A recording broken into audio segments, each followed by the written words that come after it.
ఎంతవరకు చదువుకున్నారు? నేను ఎంబీఏ ఫినాన్స్ అండి, పోస్ట్ గ్రాడ్యుయేట్. నెల్లూరులో ఉద్యోగ అవకాశాలు ఉన్నాయంటారా యువతకి? నాకు తెలిసి లేవు సార్. నాది గ్రాడ్యుయేట్ కంప్లీట్ అయ్యి 12 years అవుతుంది.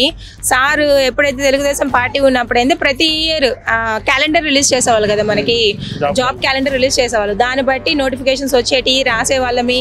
నేనేంటంటే ప్రిలిమ్స్ ఒకదానికి ప్రిలిమ్స్ కూడా క్వాలిఫై అయ్యాను. బై మిస్టేక్ నా లక్ నేను రాయలేకపోయాను హెల్త్ ఇష్యూస్ వల్ల.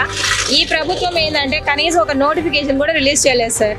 గ్రూప్స్, అసలు గ్రూప్స్ అంటేనే మన వాళ్ళకి ఇప్పుడు తెలియట్లా, మా కార్పొరేటర్కే తెలియట్లా గ్రూప్స్ అంటే ఏదో. జాబ్స్ ఏంటంటే సచివాలయం, వాలంటరీలే, ఇవే జాబ్స్ అంటే.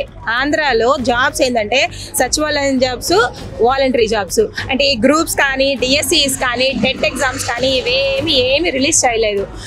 దీనికోసమే చాలా మంది పోరాడుతున్నారు కదా, అన్ఎంప్లాయ్మెంట్స్. అదేమనంటే మీకు సచివాలయం జాబ్స్, వాలంటరీ జాబ్ ఎందుకండి అసలుకి?